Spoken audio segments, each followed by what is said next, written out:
Good morning, ARMR Insiders. Welcome to the morning meeting. Thank you for joining me after what was an insane day yesterday on the downside. We have a lot to talk about. Let's keep it tight. We're going to go over the big picture of the market, what we think is going to happen the rest of today, and how it affects our portfolios yesterday, what we did to the portfolios. We're going to go over what a conservative portfolio manager is doing and a balanced, aggressive portfolio manager is doing. It's two different things. And I want to talk to you about the type of market. Chicago Dave asked a question this morning in the Slack room. And Dave, it's really interesting. It's exactly what I want to talk about today. Your question, and I think it, if I were to read it out, I think what you said was, one of the facts that we live by is the market goes up 80% of the time. Is this true in a bear market or when the risk monitor is red? Okay. And that's really, it's interesting you brought that up because I was typing away and I want to share with you a thought that I think is incredibly important after yesterday's action. And so we're going to jump into that in a minute. It's the primary focus of what I'd like to discuss today. And I think it's imperative to your financial health to address this issue and figure out how to incorporate it into your process. Okay. So as always, what I'm going to share with you is my own approach. This is how I run my own personal capital. It's called the ARMR Investing Way. We have our 4 portfolios, and I literally take my own capital and divide it into these 4 portfolios. And so the idea of the ARMR report is a guide. I don't know your risk tolerance. I don't know your goals. You guys figure that out. And here are the 4 portfolios. How do you want to use them to create an approach? The ARMR report has been, always will be a strategy designed around protecting capital first and capturing upside second. That is the major difference between what we do and what most portfolio managers do, individuals do. Okay, the best hedge funds that outperform. Not all hedge funds do, right? Just yesterday, we saw Melvin Capital blow up, giving all the capital back to investors, down 44% last year, 20-something% this year. They're called it quits, right? We saw Tiger Global down 44% already this year, something insane. Okay, so not all hedge funds make money, right? The most successful hedge funds, the most successful individual investors are the ones that protect capital first, capture upside second. It's the risk management rules that allow you over a long period of time and through all kinds of market cycles to come out far ahead of your peers. Because while they're dropping 50% and you're keeping, at the very least, you're keeping your portfolio somewhere around break even this year. We happen to be up for the year right now. But even if you're down 5% for the year, if the market's down 20, 30, 40, 50, if other portfolios are getting crushed and you have a small loss in your portfolio for the year, you win. Because the thing is, when this sell-off is over, risk monitor turns back to green, your net worth will go to new highs well before anybody else because you protected your capital first. So let's go over step by step what happened over the last couple of days. And the most important piece of information I feel I could share with you today that Chicago Dave is asking about. I think it's so interesting. All right, so here we go. First of all, this is a chart of the market. I like to start here. Just for fun on our live trading desk, we are guessing where the market's going to find support. Miguel is up here. I know, Miguel, you could change your number. You could change it. Era's here. I'm down here. And Saber is all the way down here. All right. So this is just for fun. But what I really want to say right now is this. We have a head and shoulders top. We all know this is here. Okay. I've been talking about it ad nauseum. The risk monitor wins again. That's what I've titled this discussion this morning, because the risk monitor has been red with very brief changes since December of last year. Take a look at this chart. Okay, back here, right here, the risk monitor went red, literally at the top of the market. Doesn't happen always like that, but we caught it that time. And with one exception of going green right here, which actually led to a market that went up and allowed us to exit without losing money. So worst case scenario, we went green, up a little bit, tradable rally, back to break even, out. Market cratered again, risk monitor red right there. Okay, so let's just go over what the risk monitor is doing for you. If you're an ARMR insider and you're following the risk monitor, red right here, which was literally the top of the market, okay? Green here, went up for a little bit, back to red, which was break even, our stop at that point. It expressed higher. We went to break even. We were out. Market cratering. Risk monitor has not changed. So this is what I want to share with you today. The risk monitor wins again. And I want to go over why it wins again. And I want to go over how you can use it to help protect yourself. You know, I like to look at SpotGamma and any type of options gamma information. You know, I follow the Investor's Business Daily and the O'Neill way of investing. Okay. Both of those strategies are offering horrible advice in a bear market. Both of those strategies, and many like them. I'm not picking on SpotGamma necessarily. It doesn't make a difference who it is right now. Any service that's giving you information that's predicting market movement, and that information is based on bull market activity, is obviously going to be wrong in this market. So what I want to say to you today is, I respect options information. I respect the Investor's Business Daily, okay, O'Neill Styles, but I am dramatically muting. I am muting anything they have to say at this stage. All it's doing, I don't know what it's doing for you, but all it does for me is create a bias. And this is a market where we can have no bias. Okay? That means we can't have a short bias either. Okay? We don't know what the market's going to do next. There could be a face-melting rally into Friday, and I don't care if supposedly that happens because that's what happens on options expiration. That's just an absolute waste of time trying to come up with the reasons why it happens. I don't care anymore. In a bull market, in a positive gamma market, in a market where the Fed is adding liquidity, boy, that options information is gold because it's a mechanical bull market and it just trades with those levels. Okay? In a bull market, in a market where the Fed's adding liquidity, the IBD changes to green, which is what they did yesterday, are great because the Fed's adding liquidity and IBD's always early. Remember yesterday morning I said to you, I can't believe IBD went green, but they're always early. Okay? So they're going to get crushed all the way down in the bear market. They're not even red yet. They went back to yellow at IBD, calling it an uptrend under pressure. And my question for the Investor's Business Daily is, what uptrend? What are they talking about? Where's the uptrend?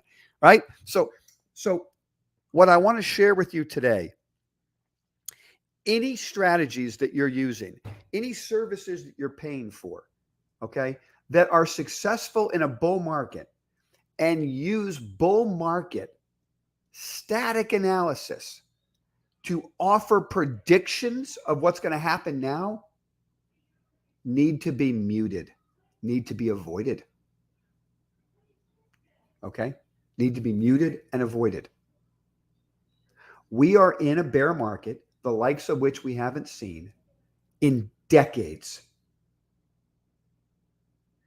Now, I respectfully submit to you that the ARMR Risk Monitor, which has been right all year, and continues to be right, is not such a service. It's not a service built on bull market conditions, Fed adding liquidity conditions. It's designed to read and react to institutional movement of capital. That's what it does. And we use layer on top of layer to confirm the move. Confluence is king. I've always said it. Now you're seeing why and how important it is. Example, IBD goes green when one major index has a volume reversal and then follows through within a certain window. So volume up day, and within however many days, can't remember what it is now, 7 or 11 days or whatever, another up day on volume. They go green. They had that in the NASDAQ 100, so they went green. I submit to you that in a Fed-induced bull market where it's adding liquidity, any sniff of institutional movement, which would be volume increases on an up day, they're great. They work. Do they work because IBD is smart? Not really. They work because the Fed's adding liquidity, and any sniff that a rally is starting generally turns into a rally. The ARMR Risk Monitor will make money in a bull market because the confluence will happen. All 7 indexes will go risk on green at the same time. When you get that type of movement, what are we looking at? The big 4 indexes, the S&P, the NASDAQ, the Dow, the small cap. And then we look at our secondary indexes, momentum and value, which are either sides of that bell bar, right? And the IBD 50, which is a version of an innovative, aggressive growth stock portfolio. That covers the whole spectrum. We studied many different indexes to try to come up with this approach. These 7 cover the spectrum. We need all 4 of the majors giving us a risk on entry point within a 48-hour window, and we need 2 of the 3 secondaries to confirm it. Then we go green. It's undeniable when all of those turn together that institutions are putting money to work. At that moment, the probabilities are at their highest that the market is going up. Even in a bear market, the one time this year where we got that signal, the market went higher for the next, 1, 2, 3, 4, 5, 6, 7, 8 trading days, which allowed us to raise our stop to break even. So we didn't lose money when the market reversed. Got out at break even. The risk monitor doesn't guarantee the market's going to skyrocket.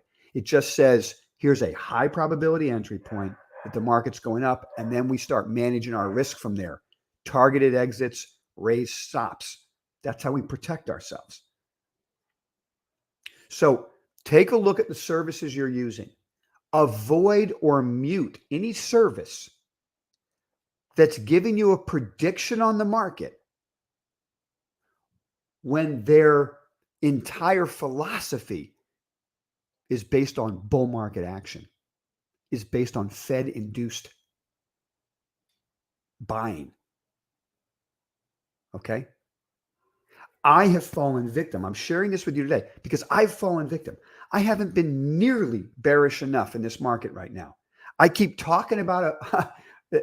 I keep sharing with you this picture, and I say, here's a major head and shoulders top on every index, right? And I'm still, even though I'm looking at this, and I say to you guys, look at this rising wedge breakdown. The Dow is going to get crushed, right?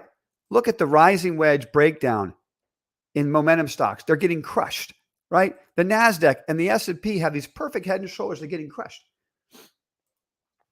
And even I'm not that bearish, right? Even I keep looking for the possible rally.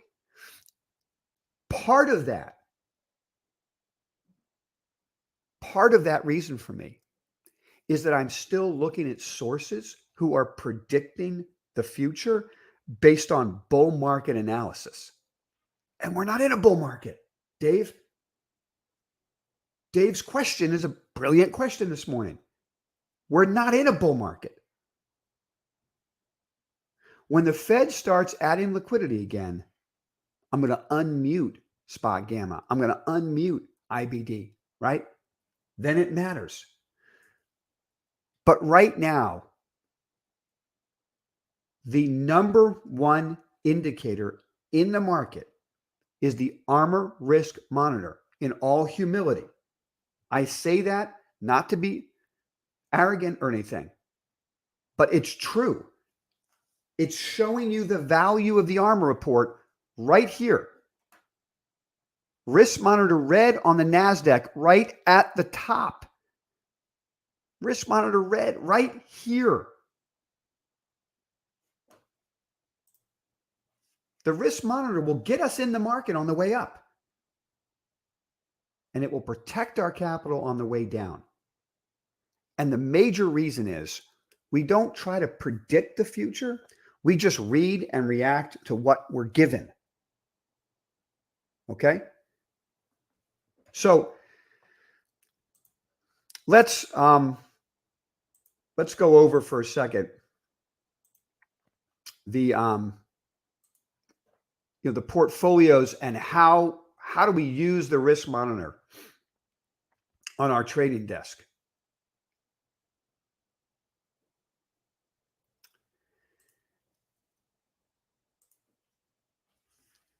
The way we're going to use the Risk Monitor and what I shared with you yesterday morning, this is very important. Yesterday morning, I shared with you we had put positions in the portfolio the previous day. So the prior day, our whole portfolio was up over 1%. We had a real nice day. Okay. The day before that, we were making money. So for a couple days in there, in an aggressive portfolio, in a balanced portfolio, we were toe dipping, understanding full well that the Risk Monitor was still red. And so that if we were going to put our toe in the water, we were going to use very tight stops. Either the market was going to rip higher and we were going to make some money, or the market was going to roll over and we were going to get out immediately. Okay, we're going to lose a little bit of money. We made some for a couple days, then we give it all back in the first 2 hours yesterday morning. This is the key about the ARMR report. Our stop rules execute at 11:30 in the morning. So if stops are getting violated, we don't do anything in the first 2 hours of trading. But by 11:30, if the stops are violated, we lift positions out of our portfolio. We don't wait till the close. That single rule right there saved a ton of money for us yesterday. We actually had a positive alpha day yesterday, right? We lost some money, but the market went down more than twice what we lost. That's simply because of our stop rule that fires at 11:30. Okay? I shared with you yesterday, if you're a conservative investor, you don't change the max cash position until the Risk Monitor goes green. So you didn't make any money leading up to yesterday, and you didn't lose any money yesterday. You just sat in cash. You're not trading the portfolio if you're conservative. When the Risk Monitor changes, that's when you take a shot. Okay? And this is a very important point for all ARMR insiders right now that are watching this video. It's imperative in this market that you join us on the live trading desk every day through our Slack room. We're updating our channel, which is ARMR Portfolio Updates. We're updating that as the day is going on. This is not a market to wait for the close, see what we did, and execute the following morning. That's not following the ARMR investing way. Losses are going to be too big. If you can't access the live trading desk for whatever reasons, maybe you're on vacation, maybe you're working, you can't do it, then that puts you into the conservative portfolio manager slot, and you're not making trades early. You're not trying to preempt the risk monitor. You're just waiting. So if you don't know what type of portfolio manager you want to be, but you can't access the live desk for whatever reasons during the day, then that puts you into the conservative slot. Because you got to protect your capital first in this market and in any market. Okay? So we've created a live trading desk for you. We've got the Slack room open for you. You could be on the live call trading with us, or you could simply just log in and see what we're doing. In fact, you could set up email alerts to tell you if we've changed the portfolio during the day. That's something ARMR insiders are able to do. Go into the Slack room, set it up. If I put something into that ARMR portfolio update channel, you'll get an email telling you what just changed. And at 11:30 in the morning, you'd see what we're doing. Right? And so you know, hey, we're protecting capital. And you take that information and use it however fits your risk tolerance, your goals, and all those things. Okay? So that's most important. So to wrap up my thought today, what am I going to be doing with today's action? We're in a max cash position again. The only portfolio that has any investments is our dividend portfolio. We follow a different rule there. We wait till the end of the week to execute. Okay? If things that we've added this week are below the stop by the end of the week, we'll sell them. Chevron and Exxon we still have in the portfolio. On weeks like this week, you think, well, that's crazy. How can you wait till the end of the week and you're going to have bigger losses? Okay, I'm here to tell you right now that the best performing portfolio for us this year is our dividend portfolio. The best performing portfolio for us last year was the dividend portfolio. So I like to employ different styles of management. The stops on our dividend portfolio, it's one of 4 portfolios. The other 3 portfolios are 100% cash. So if I have a bit of my capital collecting dividend yield, following a weekly stop rule, it's okay. It's okay. If it gets stopped out, that'll happen. I'll raise some cash in that portfolio. But we've been able to carry to a sizable profit pipelines in our portfolio, Dow Chemical in our portfolio, Altria in our portfolio, okay? AT&T's up in our portfolio. We're collecting yield. So it's not that we can't collect yield. When I look at that dividend portfolio, I'm not looking for sizable capital gains, although we've been getting it in the last 12 months. But I'm just looking to collect yield. Let the principal go like this, collect yield. That's what I'm trying to do there. If I happen to be lucky enough for the principal to go up a lot, then that's just a bonus. All right. So we're going to follow that strategy. If we have to make changes, we'll make them by Friday. Everything else is max cash. And I go into today with no bias. I don't even want to read what Brent has to say this morning. No offense, Brent. Okay. I don't care about any service and their opinion of what the market should do or shouldn't do based on OpEx or any of this stuff. It's a total waste at this point. All I want to do is read and react. If I get a risk on entry point, the market's gapping down. So the first thing I look to do when I have max cash is capture alpha. Market gaps down, sets up, gives one of the 5 reversal signals that we use. I'm going to buy the S&P. Then we're going to put a flip trade out. So when we get long the S&P, we immediately put into the market a sell stop on the NASDAQ 100 and the small cap index. We either make money on the S&P trade or we take a quick loss, get short, and the market cascades lower. That's the bread and butter trade for us in a bear market. And that's what we're focusing on the desk today. Okay. I hope this has been helpful for you. If you have any questions for me, put them into the Slack room and I'll get to that in our live trading desk. We'll set that up in a few minutes. I appreciate you guys deciding to spend your morning with me getting ready for the trading session, and I'll see you on the website.